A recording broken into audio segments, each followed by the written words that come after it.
नमस्कार। मैं doctor Hariom, retired principal scientist CCSHM Hisar. आज हम धान की सीधी बिजाई पर ही बात करेंगे। इससे पहले भी दो वीडियो इसी विषय पर बनाई गई हैं। आज का विषय बहुत ही महत्वपूर्ण है कि खरपतवार नियंत्रण किस तरह से किया जाए धान की सीधी बिजाई में। क्योंकि खरपतवार नियंत्रण अगर ठीक तरह से हो जाता है तो एक तरह से धान की जो फसल है, जो सीधी बिजाई की जो फसल है, वो लगभग निश्चित मानी जाती है। तो इसमें हम दो तरह से देखेंगे कि एक तो ऐसी परिस्थितियां जहां पर खरपतवारों की समस्या ज्यादा आती है, और दूसरी ऐसी परिस्थितियां जहां खरपतवार नियंत्रण एक इशू ही नहीं है। खरपतवार वहां पर ज्यादा आते हैं जहां पर मिट्टी की गुणवत्ता और जो अंडरग्राउंड वाटर है, जो ट्यूबवेल का वाटर है, वो अच्छी उसकी गुणवत्ता होती है, और नहर का पानी भी जहां पर बार बार प्रयोग होता है। लेकिन हरियाणा के लगभग 70% एरिया ऐसे हैं जहां पर जो पानी की गुणवत्ता है, ट्यूबवेल का जो वाटर है, वो ठीक नहीं है, उसमें नमक विद्यमान रहते हैं। तो ऐसी परिस्थितियों में हमने तजर्बों के आधार पर यह देखा है कि वहां खरपतवार नियंत्रण कोई विशेष समस्या ही नहीं है। और इस तरह के हालात भी हुए हैं कि ऐसी परिस्थितियों में, जैसे कैथल के एरिया में मैंने काम किया है, और जहां भी नमक ज्यादा रहते हैं पानी में या जमीनों में, वहां खरपतवार नियंत्रण समस्या नहीं है। क्योंकि एक बात हमें याद रखनी चाहिए कि जो जमीन की अवस्था है या पानी है, वो अगर फसल के जमाव को और फसल के विकास को रोकते हैं, तो उसमें वो जो खरपतवार के जमाव और विकास को भी रोकते हैं। इसलिए ऐसी परिस्थितियों में खरपतवार नियंत्रण एक विषय नहीं रहता है। तो अब हम बात करेंगे कि किस तरह से खरपतवार नियंत्रण प्रभावी तरीके से धान की सीधी बिजाई में किया जाए। देखिए, मैं इसमें दो किसानों का उदाहरण दूंगा आपको, जो खरपतवार नियंत्रण कर रहे हैं और सीधी बिजाई की अच्छी फसल ले रहे हैं। एक किसान है कर सिंधु, जिला जींद में, संजीव कुमार नाम है, और वो हर वर्ष अब सीधी बिजाई से 13 एकड़ में फसल लेता है। तो उसका अनुभव मैं बता देता हूँ। मेरी उसके साथ बात होती है फोन पे, तो वो मैं आपको बता देता हूँ कि वो किस तरह से खरपतवार नियंत्रण करता है। वो जैसे गेहूं की अब कटाई हो चुकी है, और रिपर के प्रयोग से उसने जो रेजिड्यूज हैं वो एक भूसे के तौर पर इकट्ठे कर लिए हैं। अब वो इसमें पानी दे देता है, खेत की हल्की सी जुताई करके उसमें पानी दे देता है, भारी थोड़ा हैवी इरिगेशन देता है, भारी सिंचाई देता है उसमें। तो उसमें वो खेत को छोड़ देता है, फिर उसमें जो घास के बीज जो होते हैं पड़े हुए होते हैं, वो भी जम जाते हैं। और जब जमीन थोड़ी सी सख्त हो जाती है, सख्त होने के बाद जो बीज होते हैं, जो खरपतवार के बीज होते हैं, वो लगभग जमने के बाद वो खेत की फिर जुताई करता है।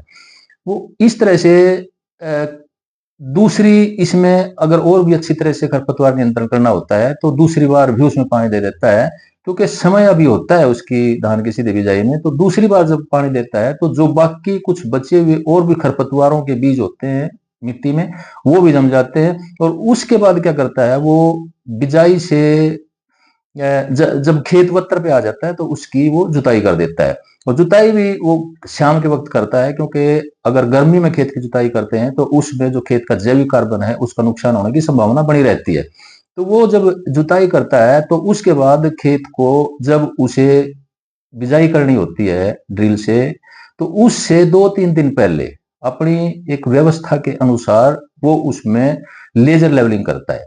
लेजर लेवलिंग करते ही वो फिर ड्रिल से उसकी सीधी बिजाई कर देता है। लेजर लेवलिंग करने के बाद खेत की जुताई नहीं करता है।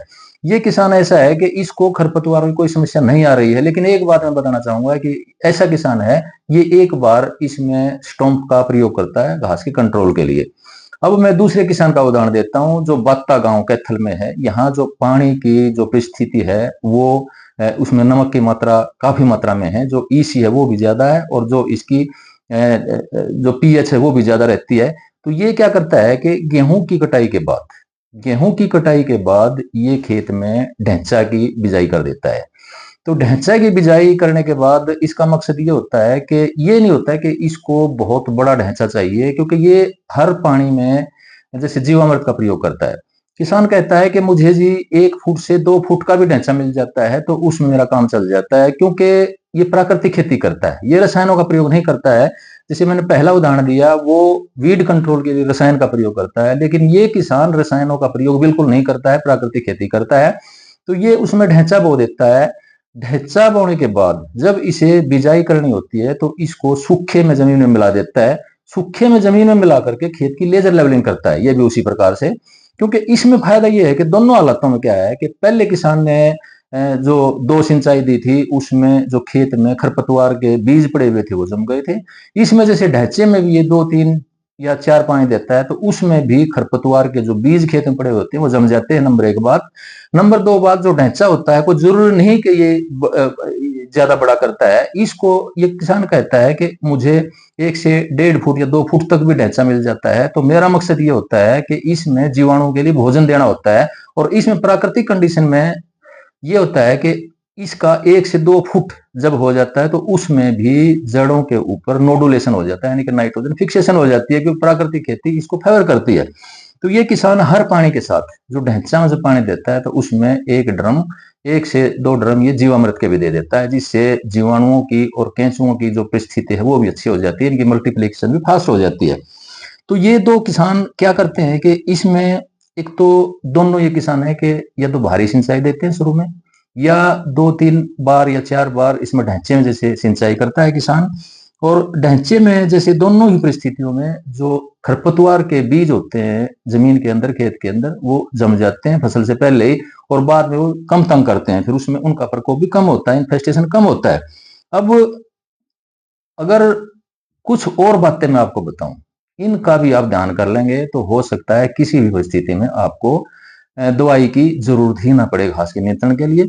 एक तो ये है कि मान लो जो किसान कुछ एरिया धान की रोपाई भी करता है, मान लो किसान के पास 10 एकड़ जमीन है, वो 5 एकड़ में सीधी बिजाई करना चाहता है और 5 एकड़ में रोपाई की खेती करना चाहता है धान की, तो वो हर 2-3 साल के बाद खेत को बदल दे।